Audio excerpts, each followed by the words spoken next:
sıra ördük. Haroşa kısmı bittikten sonra bir tane sağda bir tane de solda artırdık. 32 ilmeğimiz oldu. 6 sıra ördük. Tekrar sağda ve solda artırma yaptık. 34 ilmeğimiz oldu. 6 sıra daha ördüm. Bir sağda bir solda artırdım. 36 ilmek ve 6 sırayı daha tamamlamış oldum. Şimdi 3 kere sağ tarafta 3 kere de sol tarafta artırma yaptım. Şimdi 4. artırmada beyaz renkli ipime geçiyorum. Eğer siz tek renkli iple yapıyorsanız yani bu şekilde sırada bir artırarak devam edeceksiniz. Şimdi ön yüzdeyiz. Ön yüzde beyaz ipimi eklerken ters örgü olarak yapacağım. Ve aynı anda da ilk ilmeği yine 2 kere örerek artırma yapıyorum. Bir kere diğer taraftan ördüm. Bir de ilmeğin bu tarafından örüyorum. Bir ilmekten 2 ilmek çıkardım. Şimdi ön yüzdeyiz. Ters örgü olarak devam ediyorum. Yani burada bir çizgimiz farklı dursun diye ters ördüm. Şimdi sıranın sonuna kadar örgümüzün ön yüzünde ters örerek devam ediyorum.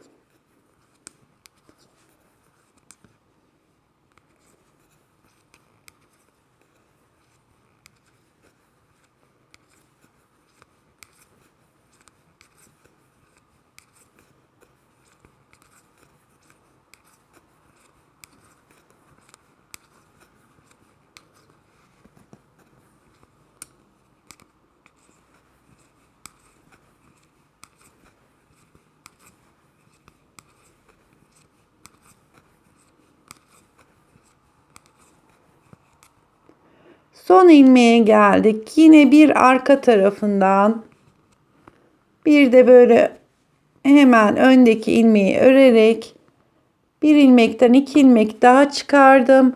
Toplamda 38 ilmeğimiz oldu. Şimdi örgümüzün arka tarafındayız.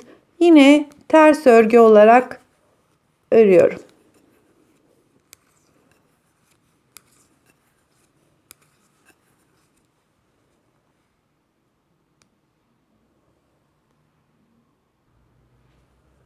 Tekrar ön yüze geldik. Şu ipimizi de burada bağlayalım.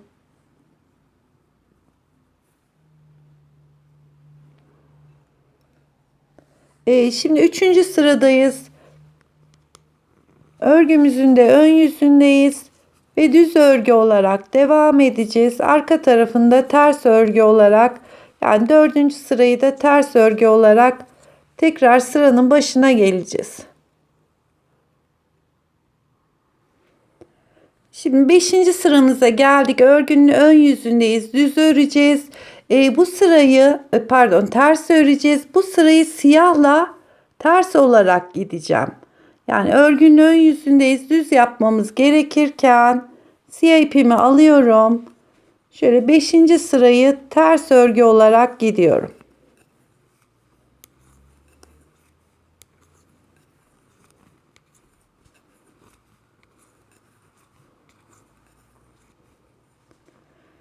Şimdi 5. sıramızı ters yapacağız. 6. sıramız zaten arka yönü örgümüzün ters olarak tekrar sıranın başına siyah ipimizle geleceğiz.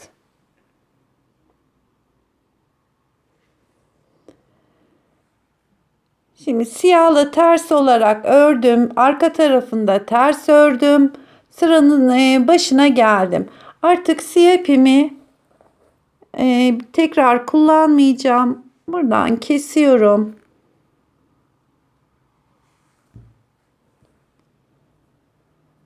Şimdi artık bundan sonra krem renkli ipimizle gidiyoruz ve 6. sıramız bitti. Tekrar artış yapacağız.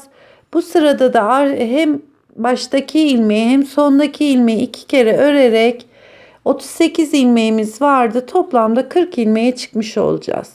İlk ilmeği hem önden hem böyle arkadan örerek 2 ilmek yaptım. Şimdi örgümüzün ön yüzündeyiz ve düz örgü olarak devam ediyorum. Sıranın sonuna geldiğim zaman tekrar sondaki ilmeği artıracağım. Bu birinci sıramız, ikinci sıramız ters, üçüncü sıramız düz, dördüncü sıramız ters, beşinci sıramız düz, altıncı sıramız ters. 6 sıra bittikten sonra yine ilk ilmekleri başta ve sonda ilk ilmekleri çift örerek artışımızı yapacağız. Şimdi sıranın sonuna kadar düz ördüm.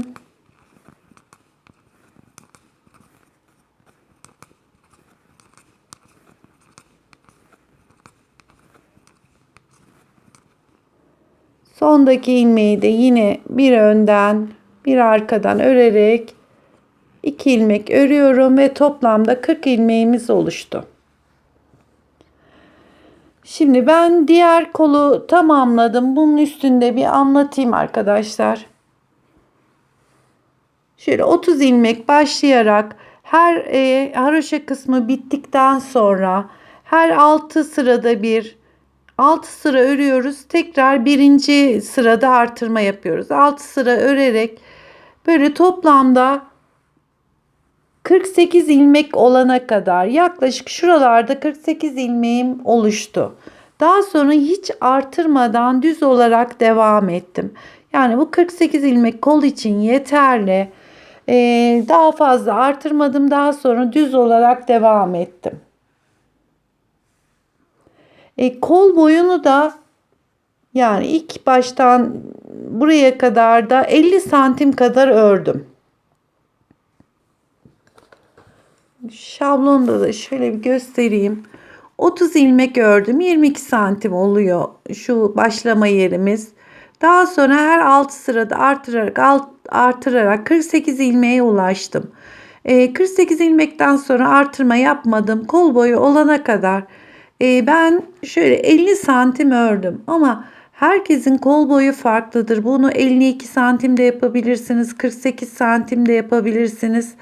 Kendi kol boyunuz olana kadar öreceğiz ve şu şekilde dümdüz hiç kol kesintisi yapmadan ve rahat bir şekilde, yani böyle çok fazla sıktırmadan, biraz da gevşek hatta keserek dümdüz bitirdim.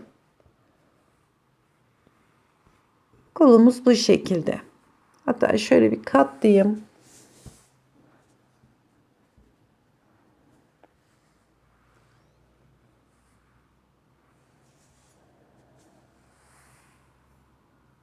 Aynı şekilde diğer kolu da tamamlayalım.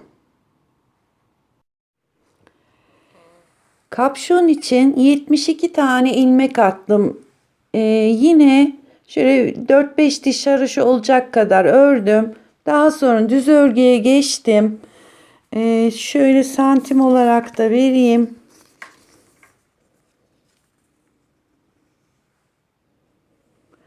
...22 santim olana kadar ördüm. Şimdi bunun kapşonu ayrı örüp dikeceğiz arkadaşlar. Yakadan ilmek alıp yapmayacağız. İsterseniz öyle de yapabilirsiniz. Şimdi 72 tane ilmeğimiz var kapşonda. Bunun 12 tanesi arada olacak. 30 ilmek de kenarlarda. Şu 12 ilmeğimiz sabit kalacak. Sağından ve solundan birer ilmek alarak burayı bitireceğiz.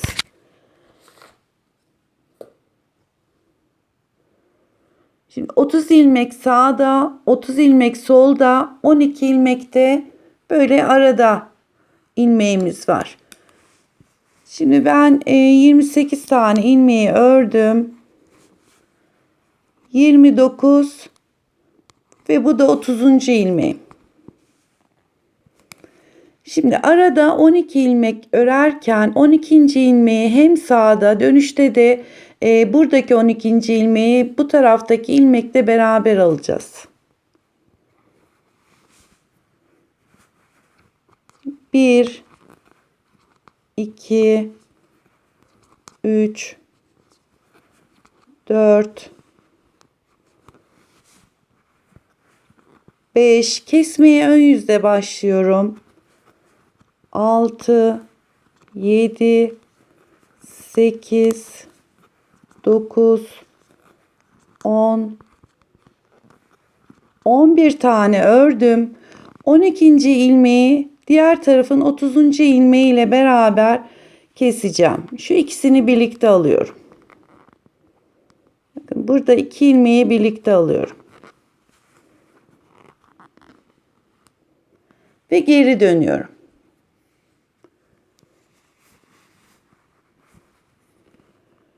İlk ilmeği boş alıyorum. Bu birinci ilmeğim.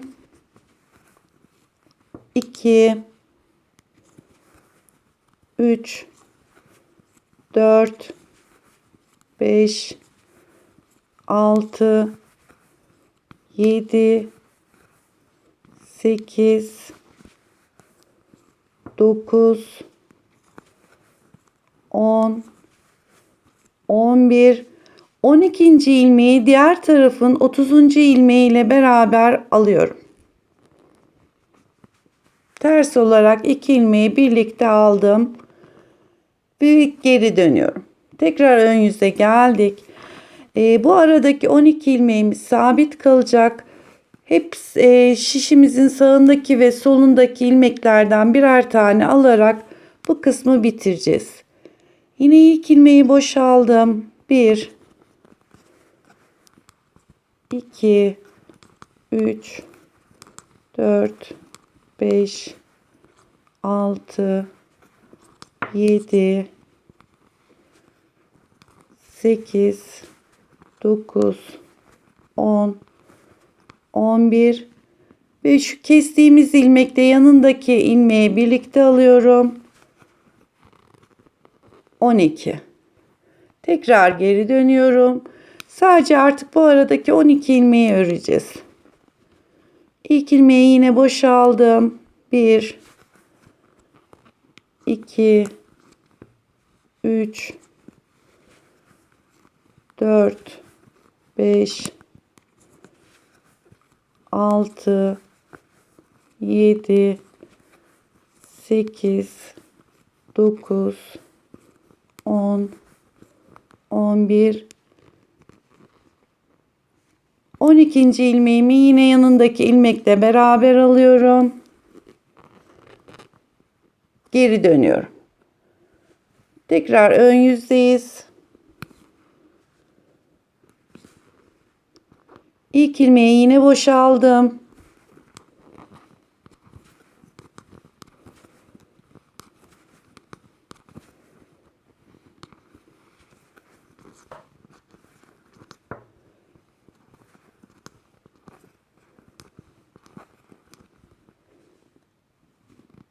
On ikinci ilmeğe geldiğimizde hemen şişimizdeki diğer ilmekle beraber ikisini beraber alıyorum. Düz olarak kesiyorum. Arka tarafa geldiğimizde yine ilk ilmeği boşaldım. 11 tane ters ilmek örüyorum.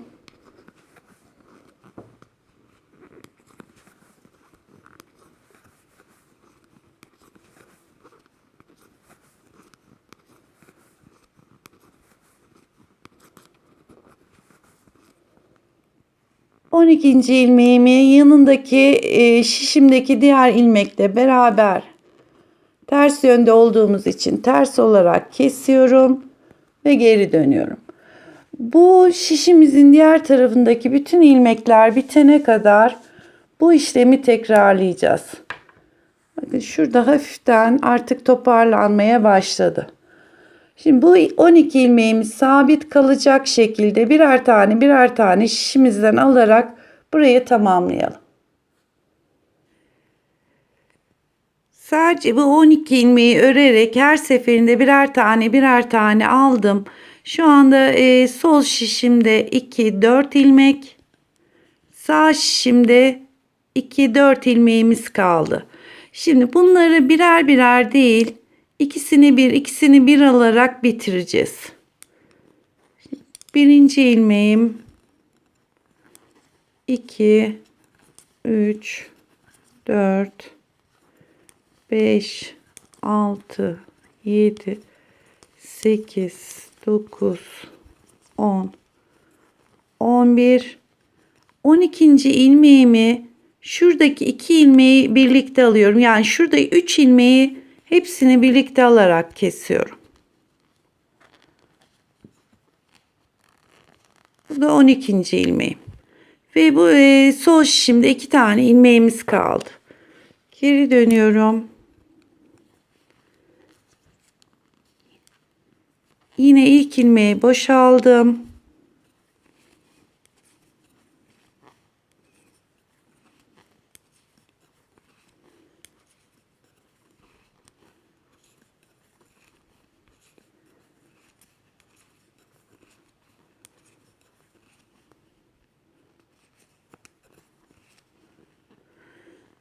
On ikinci ilmeği yine şişimdeki yanındaki 2 ilmekle birlikte, bu da kestiğimiz ilmek, yani bu üçünü birlikte alarak kesmeyi yapıyorum. Ve sadece 2 ilmeğimiz kaldı. Geri dönüyorum. Artık bunu da hepsini birlikte alarak tamamlayacağız.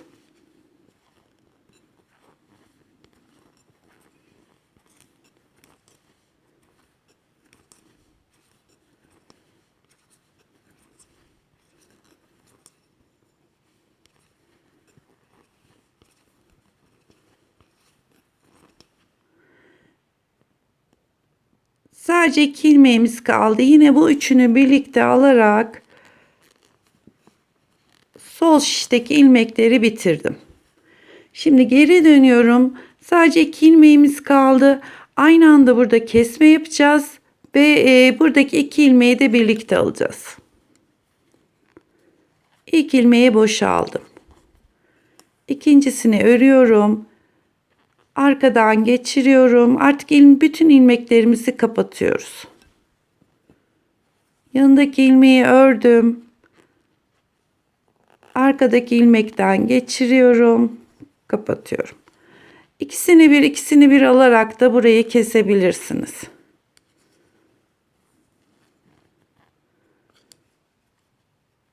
Şuradaki ilmeği öndeki ilmeğin üstünden geçiriyorum. Yani hem kesiyorum, hem örüyorum, hem kesiyorum.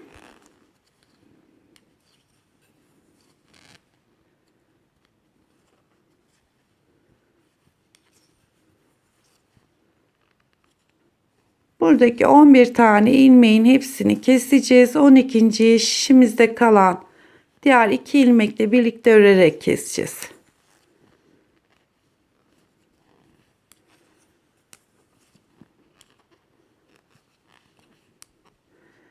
Evet, son 12. ilmeğime geldim. Buradaki yandaki 2 ilmekle hepsini beraber, üçünü de beraber alıyorum. Ve arkadaki ilmekten geçiriyorum. Kapşonumuz bitmiş oluyor. Ve bunu da mutlaka bir kere ilmeği içinden geçip öyle koparacağım.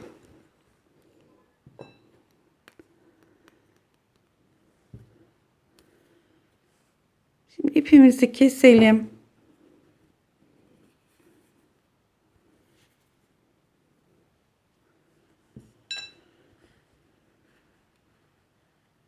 Şurası ilk 12 ilmeğe başladığımız yerde.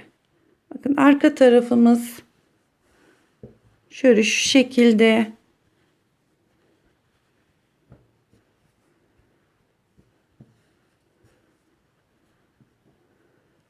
Ve bu da kapşonumuz. Şu kısmını dikme yapacağız arkadaşlar.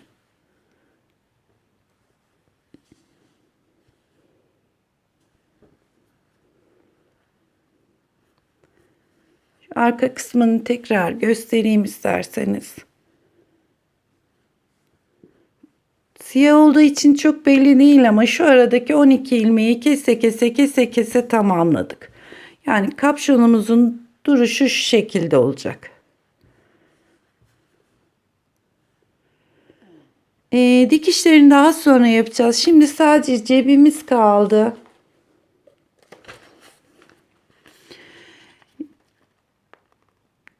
Cebimiz içinde şunu tekrar yazayım. 42 ilmek siyah ipimizle ilmek atacağız. Yaklaşık şurası da böyle 5-6 santim olana kadar düz örgü. Haroşa yapmayacağız. Sadece düz örgü örerek 5-6 santim örelim. Daha sonra kesmesine geçeceğiz.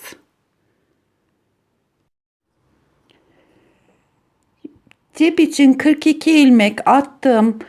Sadece düz örgü. Hiç haroşa yok. Şöyle santim olarak vereyim. 6 santimi biraz geçti. 6,5 santim kadar ördüm. Şimdi cebimizin şu her iki tarafında 3, 2, 1, 1 olarak kesintiler yapacağız. Yani şurayı birazcık oyuntu yapacağız.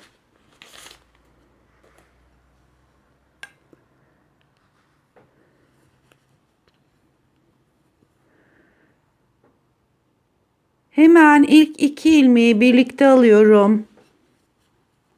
1 takıyorum. Yanındakiyle birlikte alıyorum. 2 takıyorum. Yanındakiyle birlikte alıyorum. 3 ilmek kestik. Şimdi sıranın sonuna kadar devam ediyoruz. Kesme işlemine yine ön yüzde başladık.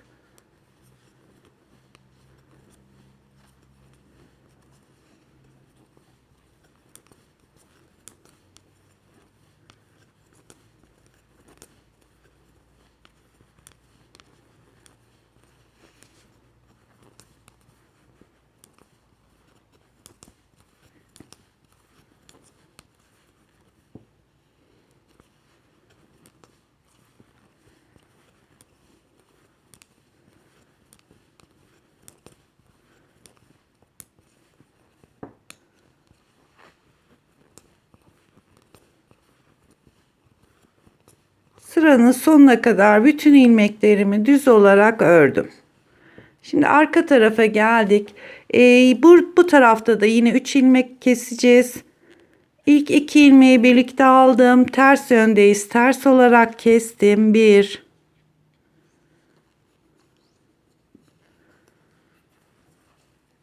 2 tekrar takıyorum. İkisini birlikte alıyorum.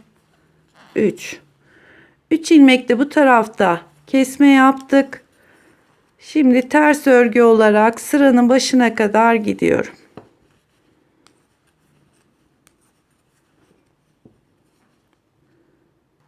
Tekrar ön yüze geldik. Şimdi 2 ilmek keseceğiz. İlk 2 ilmeği birlikte aldım. 1 takıyorum. Yanındakiyle birlikte alıyorum. 2 3 ve 2 ilmek kestik. Şimdi sıranın sonuna kadar düz örgü olarak devam ediyorum.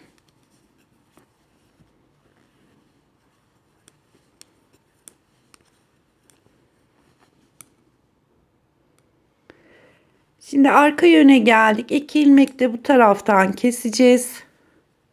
Ters yöndeyiz. Yine ilmeklerimi ters olarak aldım. İlk ikisini kestim. Takıyorum. Bu da ikinci kesintimiz. Şimdi sıranın sonuna kadar ters örgü olarak devam ediyorum.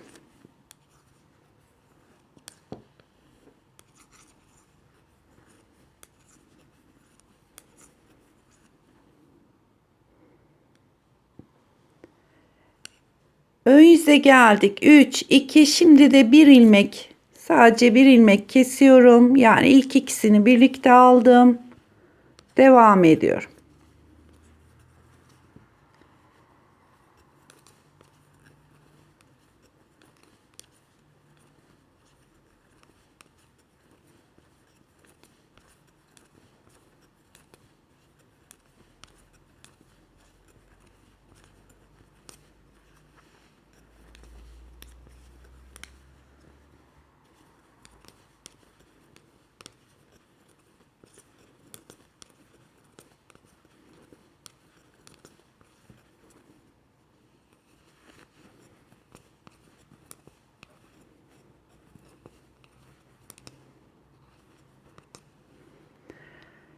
Arka tarafa geldik. Bir ilmek de burada kesiyoruz.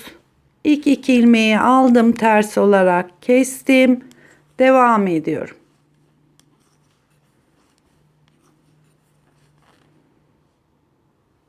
Tekrar ön yüze geldik. Bu da son kesmemiz olacak. Yine bir ilmek. İlk ikisini beraber aldım. Bir ilmek kestim. Toplamda 3, 2, 1, 1. 7 ilmek kesmiş olduk. Şimdi diğer tarafta da bir ilmek keseceğiz. Oranın da kesmesini tamamlayacağız. 7 7 14 ilmek kesinti yapmış olduk. 42 ilmeğimiz vardı. Toplamda 28 ilmeğimiz kaldı. Yani diğer tarafta da bir ilmek kesince 28 ilmeğimiz kalmış olacak.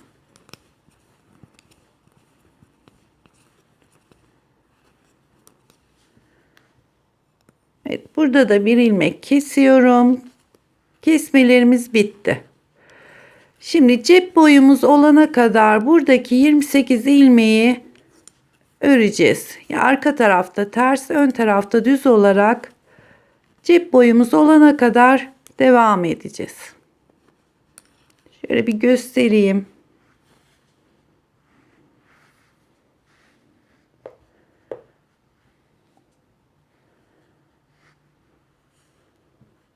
Bakın şurada şöyle bir oyuntumuz.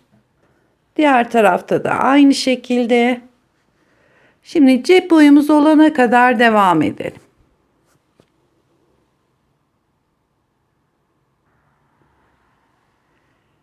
Cep boyumuz da yeterlidir.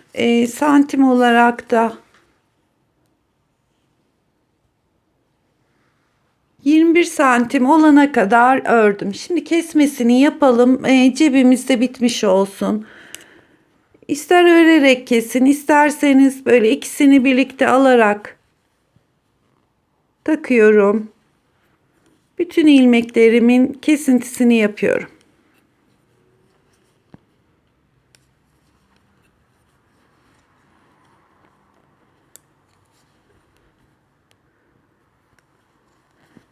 Keserken yine çok sıkmadan kesiyorum. Yani çok kastırmasın kesme yeriniz. Şöyle kestiğim ilmeği hafiften bollatarak yapıyorum.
Son ilmeğimi de kestim. Bu ilmeği bir kere de içinde örüyorum.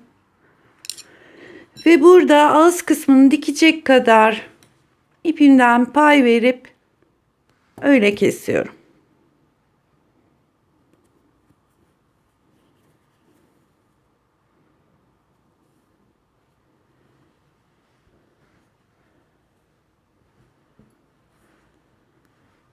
Şuradaki başlama ipini de arkaya doğru saklayalım. Dikerken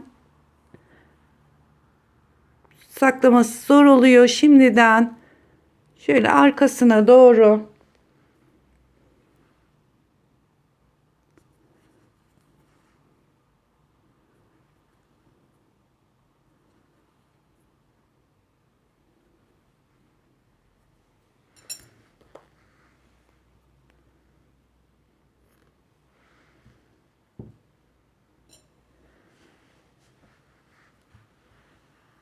evet cep kısmımız da bitmiş oldu. Şimdi kazağımızın dikimine geçeceğiz. Bu kol parçamız ön yüzü. Şimdi kolu şöyle ikiye katlıyoruz. Önce tam orta noktasını buluyoruz.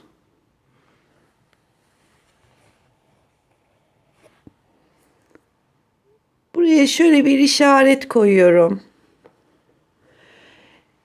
Bedenimizin de şurada 3 ilmek kestiğimiz yer, diğer tarafta da 3 ilmek kestiğimiz yer vardı.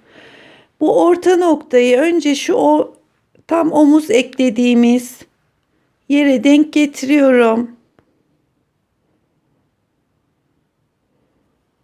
Ve burası tam orta noktası. Bakın zaten tam denk gelecektir. Şu şekilde.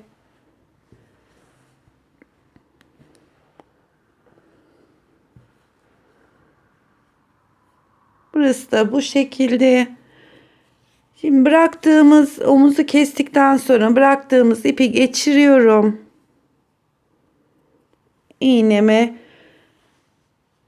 Ve her ikisinin de ön yüzü, yani ters taraftan dikmiyorum, ön yüzden dikiyorum. Hemen şu kenardakini 3 ilmek bıraktığımız yerdeki kenar ilmeğine birleştiriyorum.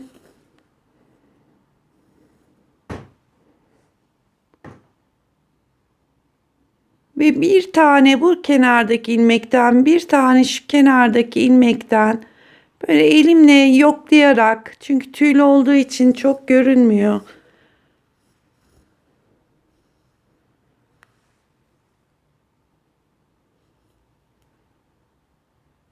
Şöyle karşılıklı gelerek, karşılıklı tutarak dikiyorum.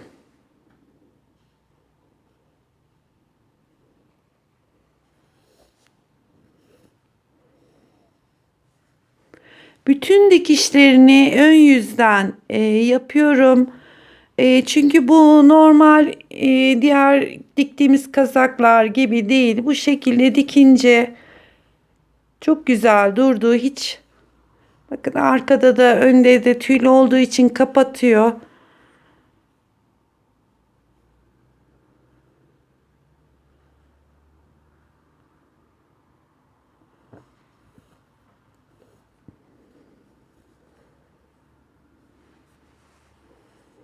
Evet, bu şekilde bütün kolun önce omuz kısımlarını dikeceğiz. Daha sonra isterseniz yan dikişlerini ve koldaki dikişleri de aynı şekilde dikeceğiz. Yalnız dikkat edin, siyahı şu siyah ipimizle buraya kadar dikeceğiz. Diğer tarafı krem rengi ipimizle. Şimdi omuz birleştirmelerini yapalım. Ben yan dikişlerine geçmeden önce cebi dikmek istiyorum. O cep dikimine geçelim.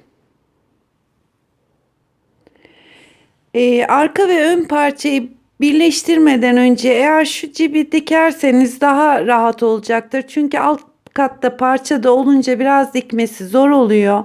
Şimdi yine bu dizimizin ön yüzü, siyah parçamızın da düz tarafı, şöyle yaklaşık 4 parmak sağda, 4 parmak da solda şöyle ortalayarak bunu koyuyorum.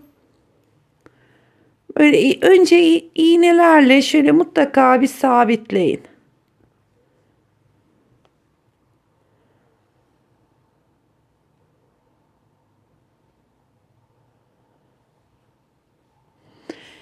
Dikmeye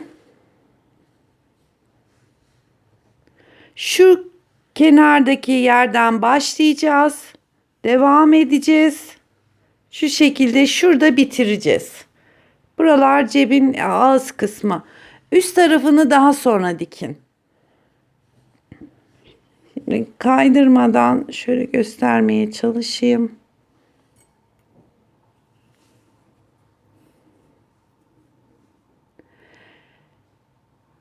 Şuraya bir ipimi düğümlemek istiyorum.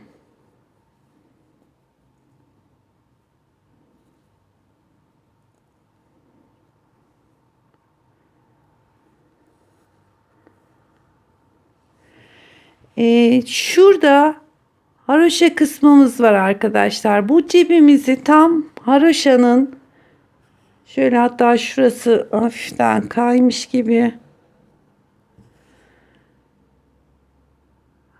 Haroşanın bittiği sıraya koyarsanız çok hafiften böyle tırtıklı bir yer görünüyor.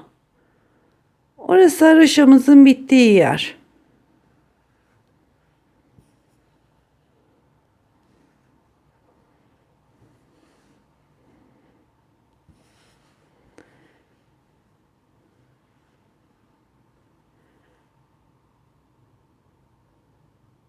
Önce şu köşeyi şöyle bir sabitliyorum.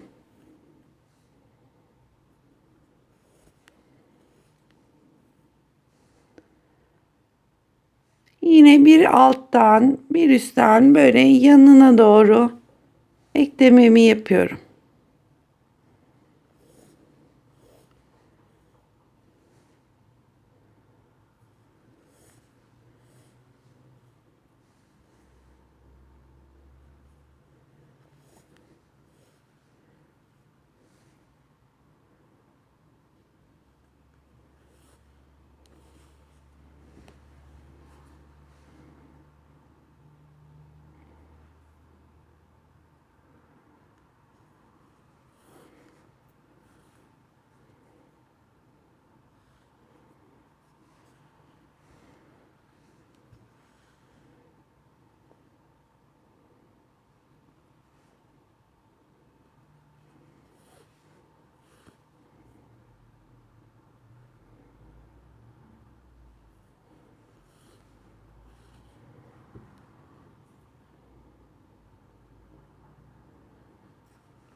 Evet, bu şekilde bütün bu kenarın dikişini tamamlayacağız.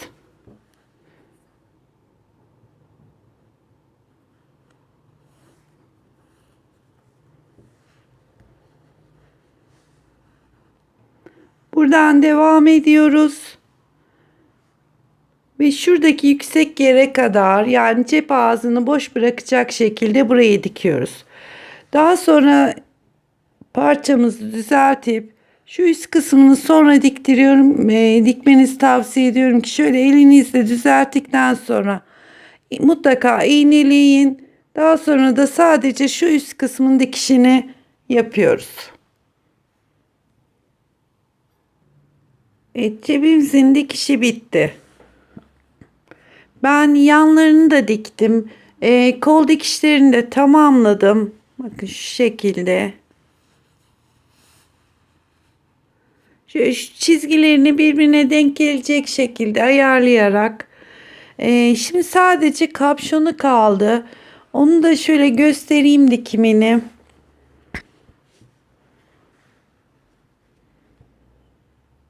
Yani yerleştireyim çünkü bunun dikimi biraz ekranda zor olacak.